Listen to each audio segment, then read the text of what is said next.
Hey guys, Sid Leon here. You're not so typical Indian in the US. And I'm back again with the episode 3 of the Leon podcast. My guest this time is my good friend Katie. And we have known each other for like a few months, but I'll let her introduce herself briefly. Go ahead. Hi, my name's Katie, and we've, like you said, known each other for a couple months. Uh, yeah, I don't know what else to say. That's What was I don't know what else to say. That's cool. No worries. That's it. Okay. That's about it. All right. So, like with every other episode, I do want to start off. Like, I want to give you guys different perspectives, different opinions of women's experience in dating, and then maybe draw some similar lines in all their experiences. So, yeah. Uh, can you briefly describe your dating experience from the beginning and until like today? Yeah, so my dating experience, starting when I was younger, I want to say it's been very complicated, and only until recently I realized like what I want in my dating life.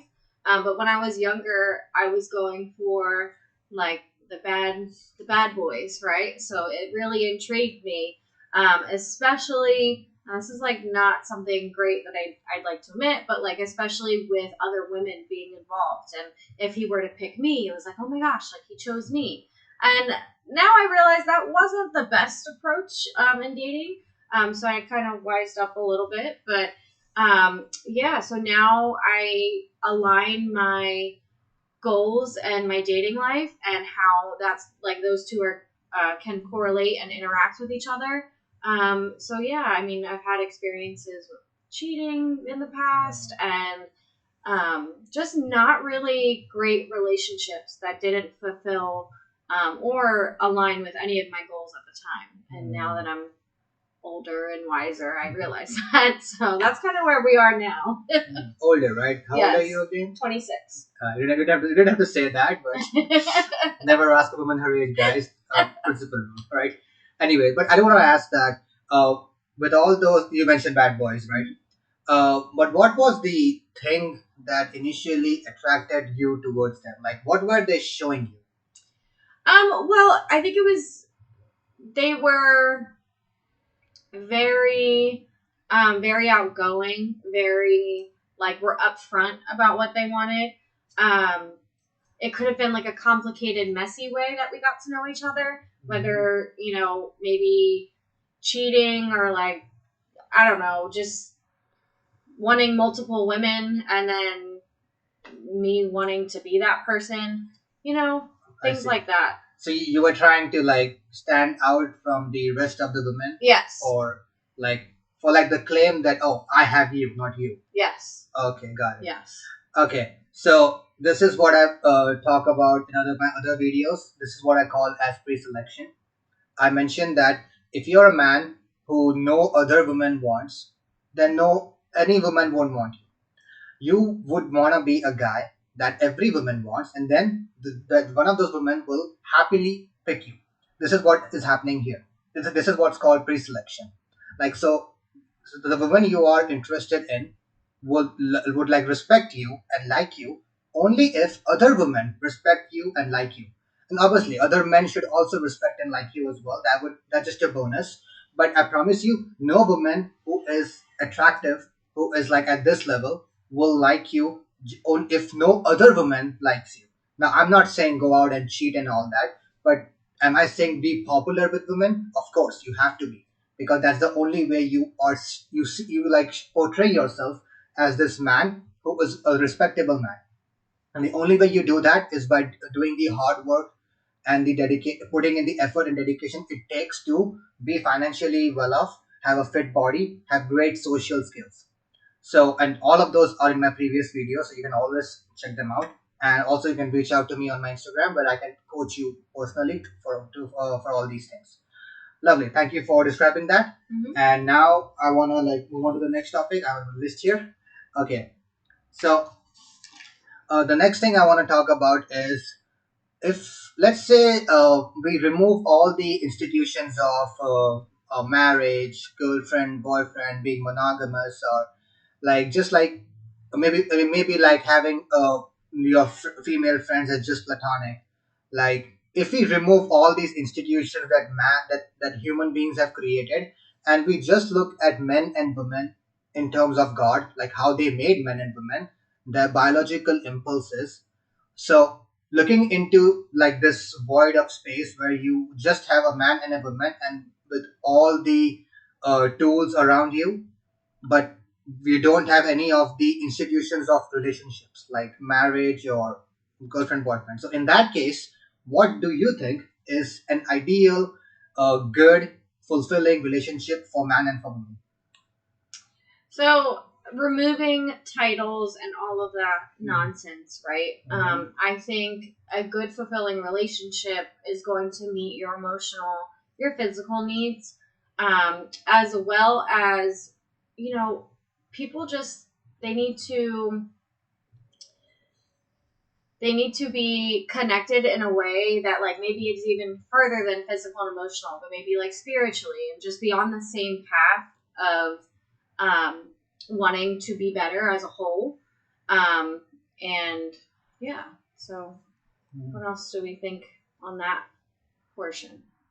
Anything else you want to say before I add my 2 cents? Yeah, I don't think so. I mean, other than that, like as long as all those needs are being met, when you take away the titles, I think it should be a great relationship. Yep.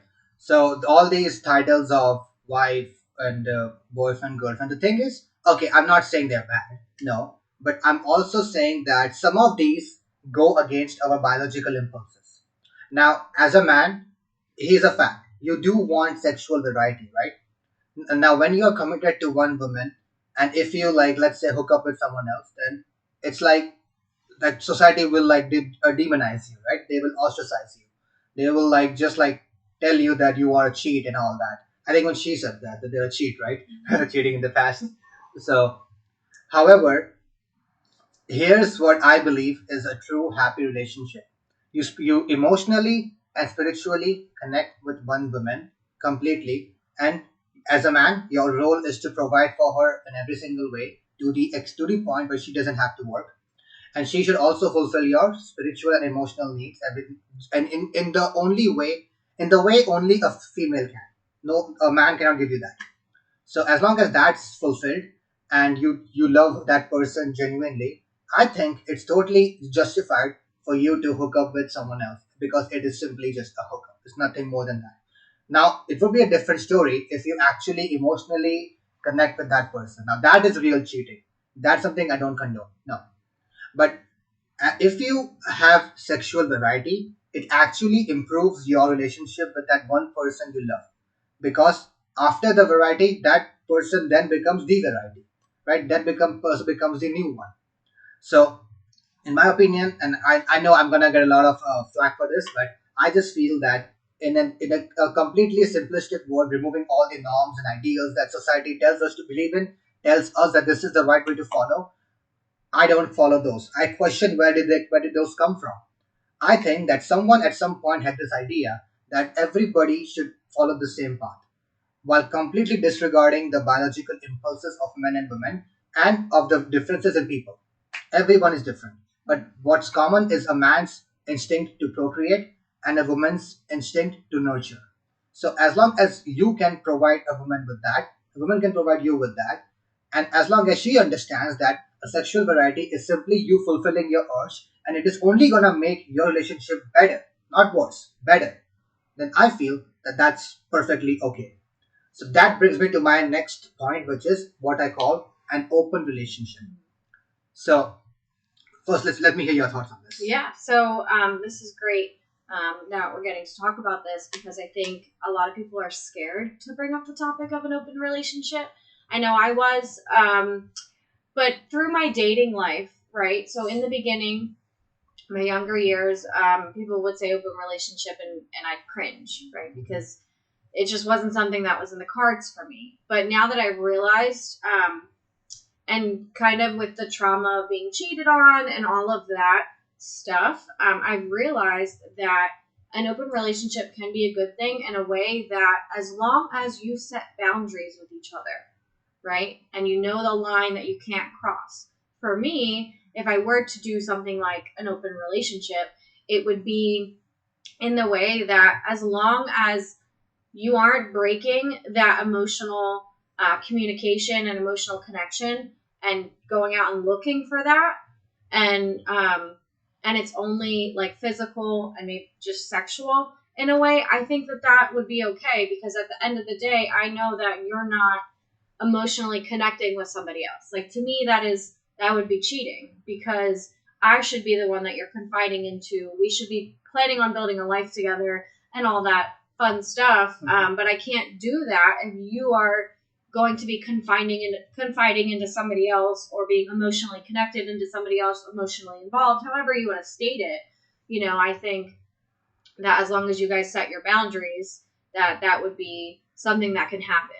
As well as you have to set your boundaries within each other too. Like, I know for me, I wouldn't want to seek another physical partner. Maybe one day I would, and then we would be able to talk about that. But for me, I would be okay just having my partner as my physical partner and my emotional partner. Whereas maybe he would need something else physically. And like you said, it could bring you together as a whole, right? Because if you're not getting your needs met, or maybe sometimes things just get boring. You know what I mean? Mm-hmm. Like, you don't want to get stuck in the same routine. People need change. So I think that would be, a good thing too. So. Exactly. And yeah, that's a really good point, because I feel like society is telling us to live this certain way. And I promise you, I tried that way a few years ago and it does not work. It's a bunch of rubbish. So I would say your relationship is completely in your control. Don't listen to regular society. You have to listen to your biological needs and urges. You have to. Because if you don't, they will eventually ruin your relationship. Because if you ignore those urges, okay, we can talk about being disciplined enough to not give in to those urges. Okay, cool. I'm not saying do it all the time. No. Certain time, like once or twice a year, you probably have a different sexual partner as a man. Cool. Nobody has to bat an eye to that. Fine. But the rest of the time, you stay disciplined, right? But if you allow yourself to just stay focused on one partner or partner, at some point, you will be forced to do it. At some point, you will cross the line of I have to force myself to be with this person just because this is the right thing as per society. And what ends up happening is frustration, resentment. You start to hate the person. And guess what? Your partner, also hears the exact same message that you hear. She also gets bored and she also tries to make it work. But then, and that's exactly why you see the alarming statistic. 70% of today's relationships end in breakups, even after marriage. And most of them are initiated by the woman. Because and I believe that women are more emotional than men, right? That's what I believe. So they are the one who have to make the choice. They make the choice before the man does, usually. So that's what I want to clarify, that society can tell you whatever they want, but you must live your relationship, your life in the way you know is right. You know is biologically right, because God made you that way. So ignore the society's message of everybody should be this way. And along with that, just in my past experiences, I've grown a lot emotionally, as and intellectually as a person within the past, 10 years maybe, as from when I was a teenager until now. And I used to get so upset. I have been cheated on. I used to get so upset thinking, oh, it's my fault. What did I do? Like, is it my body? Is it, did I not do something enough? You know what I mean? Am I not like what he needs? But in reality, it didn't have anything to do with me as a human being. It didn't. It was his desires and urges, and I don't want to say lack of control, but you're going to have those temptations. And it's easier for me now to be like, hey, let's talk about an open relationship. This could be a possibility, because it's a way for me not to get hurt. And because I don't like lying, right? And I don't like cheating. So if we can get around that and everyone's still happy and we're still following our rules and our boundaries within our relationship, I think that it would be fine. Again, as to what you said, society has put this strict, like, no, you need to be monogamous. You need to just have one partner. And if you don't, that there's something wrong with you. when that's not the case. They're trying to shove you in a box. Not everyone fits in that box. Exactly. Exact. That's a really good way of putting it. Yeah. If you go against society, oh, you are the demon. You are ostracized. I will tell this openly. When I was with my girlfriend a few like I think it was a year ago at this point. Yeah, I still sought out other sexual partners, and that in turn made my relationship with my girlfriend at the time that much better, just because I had variety. So call me out on this, no problem. Call me a cheat. I don't care. But I want to also talk about the fundamental difference between men and women as it regards to procreation and sexual activity. Because we are right now giving the message that, hey, if a man cheats, so can a woman. That's equality, right? But are men and women equal biologically?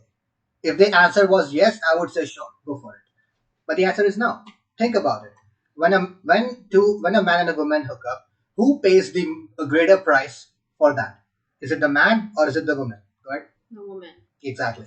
It's the woman because she has to bear the child. However, as a man, you basically have a lot of testosterone in you, right? You can after like at one even after 1 hour, 2 hours max, you can go procreate again with someone else. No problem. You don't have a price to pay. The price to pay is for a woman to procreate because she has to bear the child, and and I think you have seen this. It's painful to have the child come out. Like it's a painful process. So I do respect every mother out there who has to undergo that pain, but that's also why I completely disrespect someone, a woman who is promiscuous, because she is not biologically programmed to be promiscuous, right?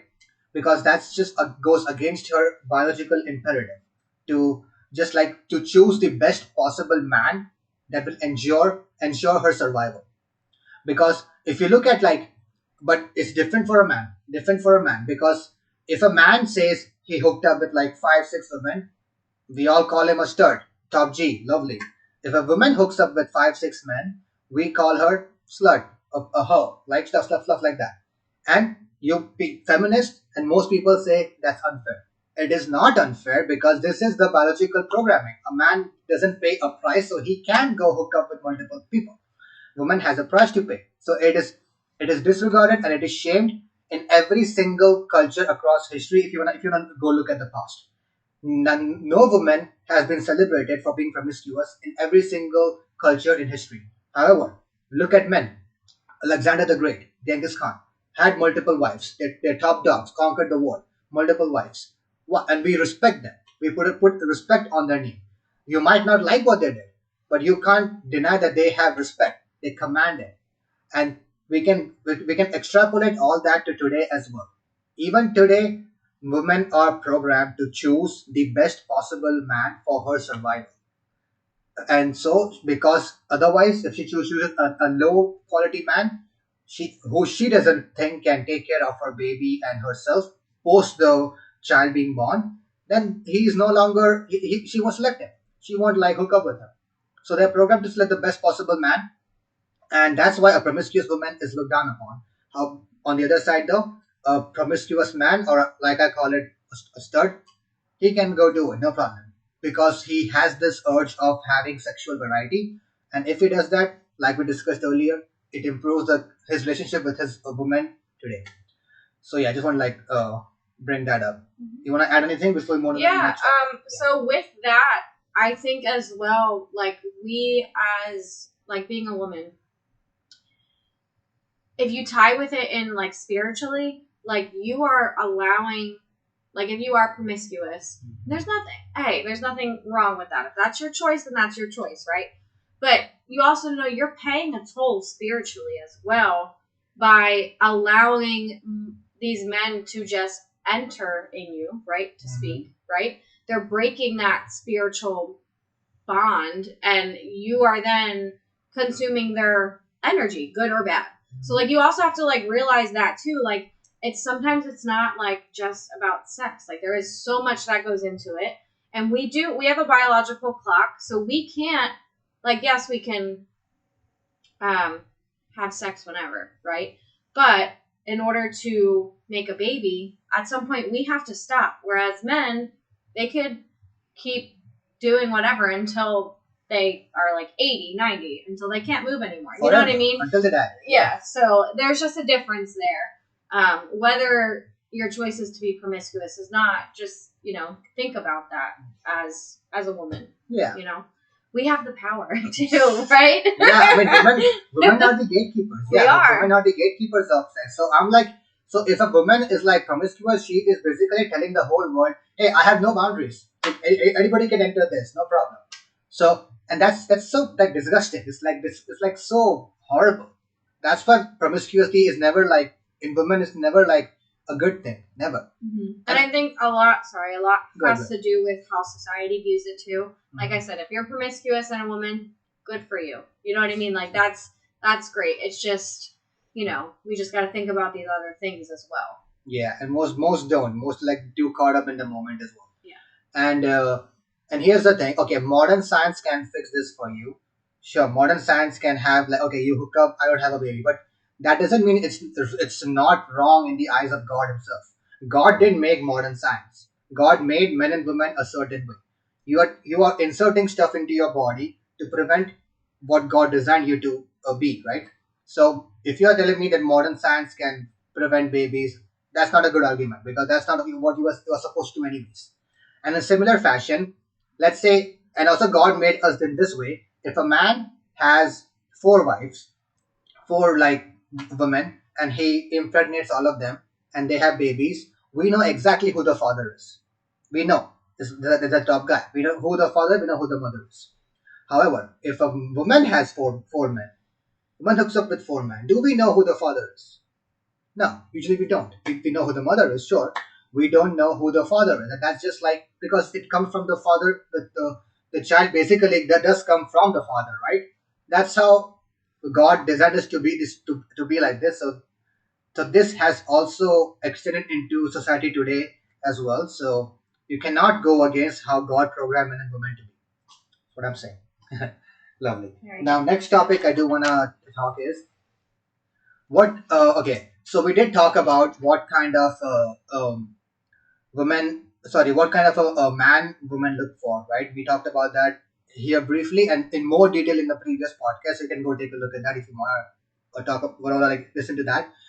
But I do want to ask you, what kind of woman do you think a high status man wants?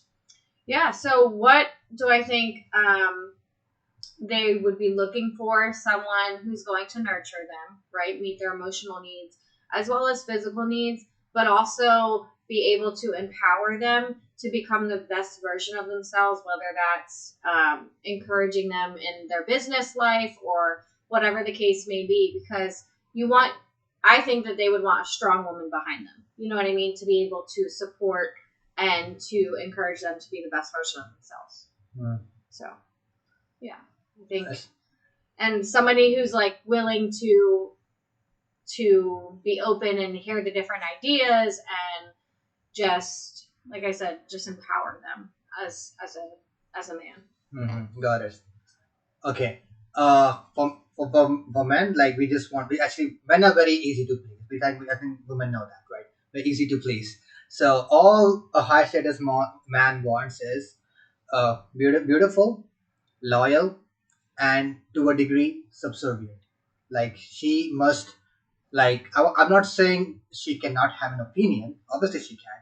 We can discuss it, but then ultimately the decision I feel must be the man's. And if a woman is a bit subservient in that aspect, then it's a happy relationship. Because I feel a woman should never have the need to work if she doesn't want to. Never have the need to like make like big decisions like financial decisions or anything like major. That's a man's job, not the woman's job. Women must support spiritually, like in the only way that she can, and that is not easy. That's not something a man can do. It's very difficult.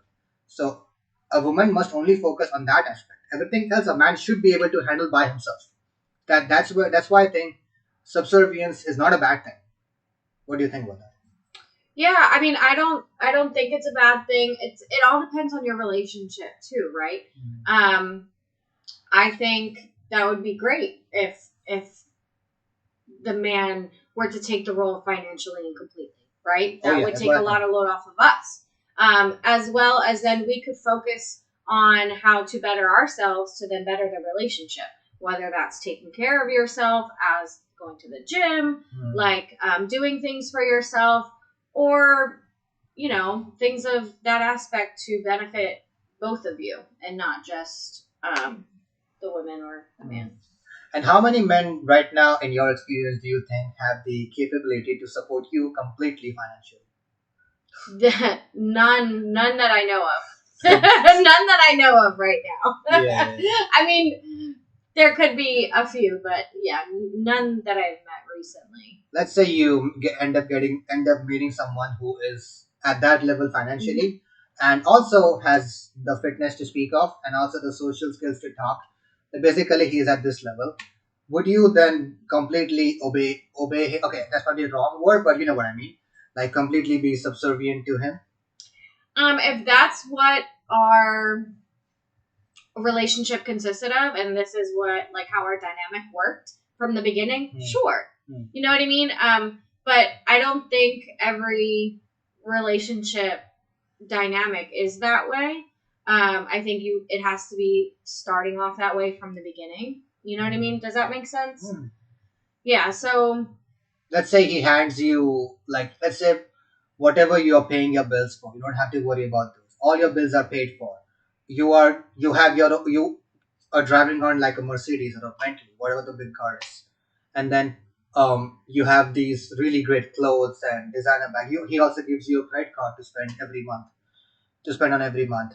So if he's doing all that for you, and all he expects in return is when you are at home with him, you smile at him, you hug him, you support him in every single way a woman can, which includes intimacy. So would you? And then, well, like we discussed earlier, for the sexual variety, he might just occasionally go out and seek variety. So if you find a man who is like this, would you completely and utterly like be with him? Would you say that, okay, now I am his girlfriend? Yeah, if it got to that point, I think I would. I mean, I don't see why not, right? Because it checks all the boxes. Yeah, it does check all the boxes. Now, I am the type of person too where, great, he is providing everything for me, but I'm still gonna go out and I'm still gonna work and I'm still gonna have my own life. But I need also to make sure, because he is doing all these things for me, that I am totally like repaying in return to him. To make sure that his needs and everything of that nature, like you just said, are all met and everything like that. And I think if we're happy and in a good place, he wanted to go out and explore, go for it. Because I know at the end of the day, I'm secure, you're secure, we're both okay. You know what I mean? In the relationship, at least. Exactly. This is the thing. And just one example, one thing. Let's say you are with this guy, all good and all, and let's say you want to go to a girls' night out. We want to like go to this place, and then you tell him that, hey, I'm going tonight to this girls' night out. It's all girls. Don't worry about this. And let's say he says no, you're not going out. You're staying home. What do you say? Me, as being a Leo, no does not go over well. Okay. But I definitely would take that into consideration, and I would be like, hey, like, did we have other plans? Hey, can I move this to a different date?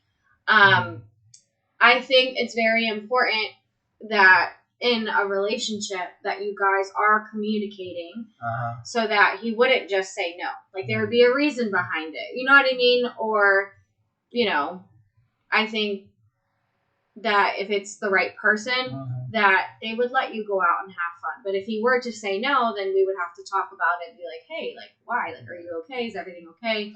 I can stay home tonight, but then can I go out on Friday? You know what I mean? So there has to be some sort of like... Let's say if he says, okay, you stay home tonight, but we'll go out on Friday, not you by yourself. Yeah, I'm not sure about that. Okay. Because in the original statement, it was, hey, like, I'm going to go out with my girlfriends. I think that in a relationship especially, you should be able to do things by yourself, for yourself. So yeah, I'm kind of indifferent about that. I don't know.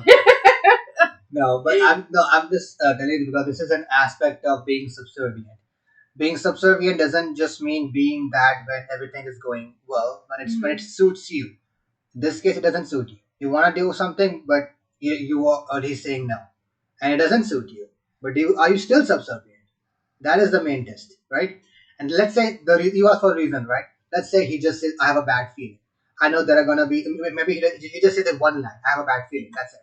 Maybe you ask for more, like, "Okay, why do you think why do you have a bad feeling?" Then he says, there are guys at this thing you're going to, and I know they'll hit on you."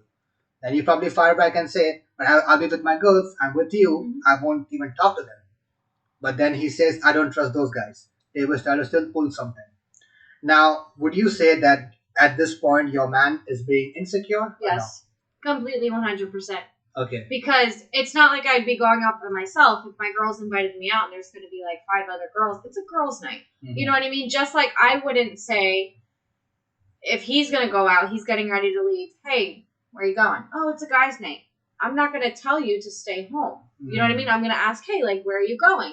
Like, there should be certain conversations and certain boundaries within the relationship that, like, you know, if you want to go out by yourself to the club or to a party or wherever by yourself when you're in a relationship, now that's questionable. You know what I mean? But if you're going with a group of friends, hopefully you have enough confidence and enough security within your relationship that you're going to be okay with something like that. I see. Okay. I feel that he is not being insecure, but instead there's a different word for it. He's being territorial. Okay. Territorial. Here's an example. Let's say he has a Lamborghini in the driveway, right? And the locks are top grade. The locks are secure. A thief tries to break in but fails. Would he just stay at home and not even go to confront the thief? Or would he just like, "Oh, I trust my locks. No problem. My locks are good." It's like that. That's what I feel like. This is what I mean. Subservient when it doesn't suit you is the true test. So, okay, sometimes the man might not make sense when he says that, "Okay, don't go out," but do you trust the man enough for to like believe that, okay, he's saying this for a reason? I trust his judgment. So just like you trust his judgment on other things when he supports you, right? Do you also trust his judgment when it doesn't suit you? That is the main thing, right? So this is the thing I want to talk about. Like, it's not just when it suits you; it's also when it doesn't suit you, which is the true test. But okay, we can disagree on this, but no problem. Yeah, I think it's good to have like healthy dialogue like this, right? Because you want to hear both sides sometimes. I do agree with you in some points. I do. And especially every situation's different as well. So, you know, there could be a lot of backstory between the man saying, "Hey, no, I don't want you to go." You know what I mean? But I do agree if you are trusting his judgment, maybe it's like in regards to friendships or relationship or a business decision. You know what I mean? Then I would want your trust in, or your I would trust your judgment in that aspect. You know what I mean? So. And I promise you this: in a high status, if you say, "Sure, babe, I will stay home, no problem," I promise you, a high status man will reward you the very next day with something you have not even imagined. Just because it's easy to please a man. All you have to do is okay, say yes. And okay, that sounds like slavery, but it's not the same. Okay? So, but if you do that, if you can like I said, a high status man loves subservience. So if you can show that, you will be rewarded with so much more than you could have ever have imagined. Maybe you know what he might do? Next day, forget this stupid club in a small town. Here's a plane ticket to Dubai or Las Vegas. Go there, have fun, and then come back in like two days or whatever. He will like be so like good towards you if he like receive this feedback from you. This is what I mean. And if he doesn't, then you're a woman. It's your choice to leave him or not. That's completely up to you. Ultimately, you, like I said, women are the gatekeepers, even in relationships, not just their bodies. Like you, if you think that the man's benefits or whatever he provides is not justified for the disadvantages that he also brings to the table, then it's your choice to leave him, sure. Then you let go of all the bad things, but also the good things. Do you want to do that? That is completely your choice. So with that though, I just want to take it back for a second. Okay. So if I were to say, "Hey, I don't want you going tonight," and he said, "No, I'm going," is that an issue? Like to a guy's night, maybe? Yeah. Or just going out. Wherever. Yeah. Just like the original example. Yeah, because that's not subservience. Okay. That's an issue because like, well, you can't tell me no. As long as the man is doing his job of supporting in every single way, As long as the woman is happy with him, then I will at max I will ask you, why do you think so? What are you afraid of? Then I will listen to you. What are your concerns? And I will try my best to alleviate those concerns. Don't worry, I got you. You're the only one. That's it. But I'm still going. What if I still said no? Hmm. Then you know what I mean. You got to do it both ways, though, right? Okay. So I get the whole subservient thing, but it also comes down to respect in the I know, agree. relationship. So if you were to leave the house after I said no, I'm uncomfortable. I really don't want you to go, and you're like, well, I'm going. Hmm. What? How does that reflect back on me? Your respect towards me? The difference is that I'm a man, you're a woman. That's the difference. Okay. Yeah. Okay, so we can agree to disagree on this, no problem. But then again, then you have the choice. Let's say a man goes out regardless, and you said no, no. But honestly, you can't stop anybody from doing what they want in today's Right. society. He does it anyways.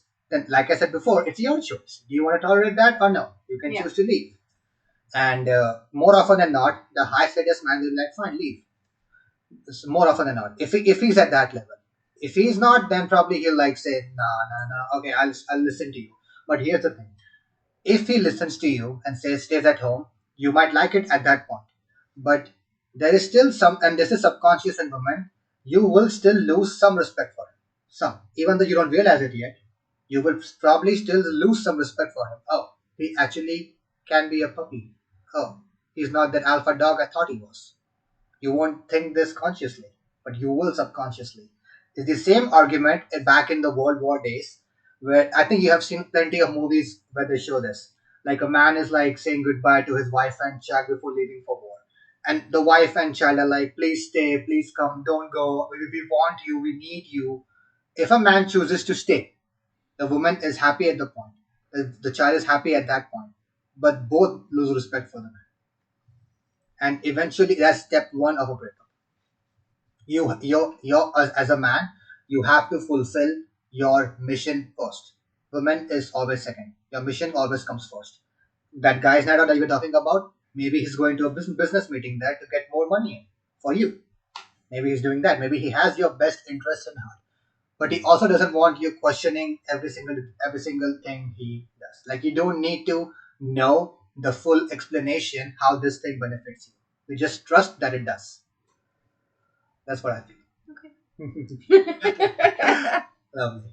All right. So, last thing, so we have discussed this enough. So, last thing I want to discuss is both genders, the role of a man in a good relationship and a role of a woman in a good relationship. Like, just basically whatever we were just discussing, concluding everything in one thing. So, I will talk about the role of man. You can talk about the role of woman. So, you can go first. Tell me what the role of a woman is. So the role of a woman in a relationship, I think we covered this. Emotionally, physically, spiritually, being there for your partner, right? Subservient, we've talked about that. And yeah, so just like the things that we've already covered, Yeah, I'm just sure like you have a lot more conclude. to say. Yeah, that's fair. Yeah, but role of woman, like I said, is she's the only sentient being on the planet, a woman, that can support a man in a way that he needs.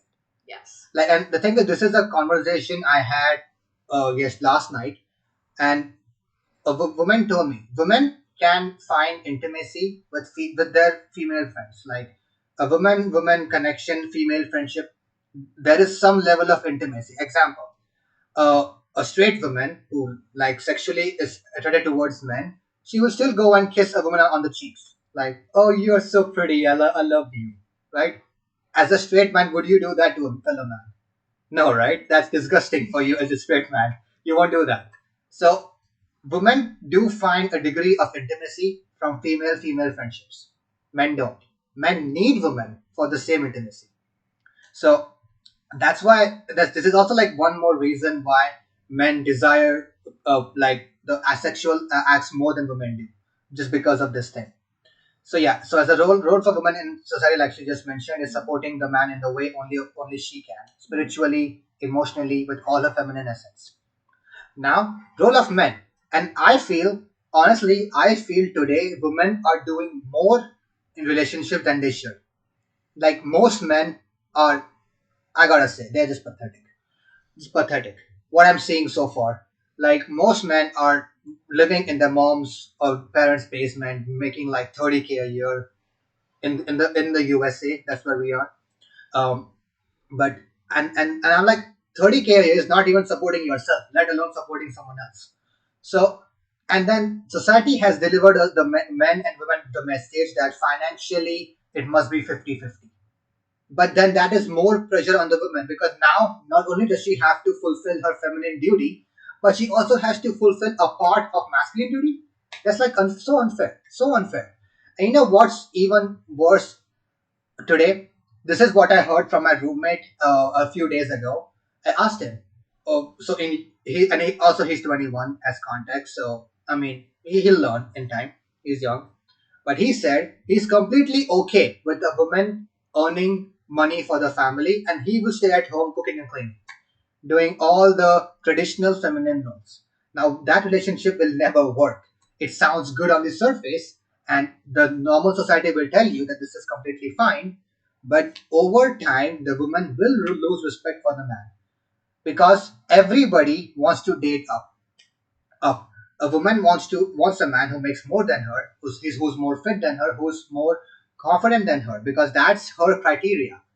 As a man, we love women who is attractive, loyal, and subservient. That's more attractive to for us. We don't want somebody who's gonna argue with us all the time, or maybe is not up there in like physical attraction, right? We all want that level. So a relationship where the man is like not making money, a woman will completely disrespect that. That will never work. You agree on this? Yeah. Exactly. No, I do. Especially if I'm being the sole provider and you are at home doing nothing. That's a problem. That's just yeah, it's I not mean, gonna work. hey, it's different too for different situations.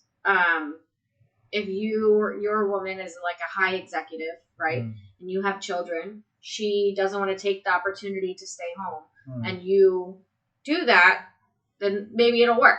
You know what I mean? But at the end of the day, maybe like you said, with the whole losing respect thing and aspect, you might not even be thinking about it, but it definitely could be happening. That's a good thing you brought up. An executive woman who's working at a really top position. I promise you, the number one complaint she will have about dating is there not enough men around, not enough like quality men around. So let's say she's an executive when she's like, let's say 24, 25 years old, right? For 5 straight years, she will complain that there is no good man around me. And she's absolutely right. There is none. How many men are executives and CEOs today compared to the general population? Yeah. No. And where can she find one? Like, can she find an executive at the nightclub? I don't think so. So it's not that she can find someone. Maybe some dating app will fix it, right? But even though the number of quality men are rare, and but then when she turns like let's say 30, she realizes that her biological clock is running out. So maybe then she lowers her standards. Okay, maybe I can date this loser who definitely doesn't make as much as me, but hopefully he can be good in this other aspects. And she finds out, oh, he's not even good in that aspect. So at a certain point, now she has either two choices: stay single forever, or just settle lower. So the moment she decides the second option, settle lower, that relationship is doomed from the start. It's always doomed. This is actually good news for all you men out there. All you have to do is put in the work. The number of quality men today is so low that the competition is easy. Honestly, it's easy. There are like hundreds and thousands of men's and women's DMs all the time, right? Yeah. Yeah, messaging. And will you ever give them a shot? Ever? Probably not the ones that are in my DMs. No. Exactly. So as a man, obviously you don't just like spam her DMs. No, you have to put in the work to be at that high level. And then when you're at that level, I promise you, the competition is so much easier. You can attract anyone you want.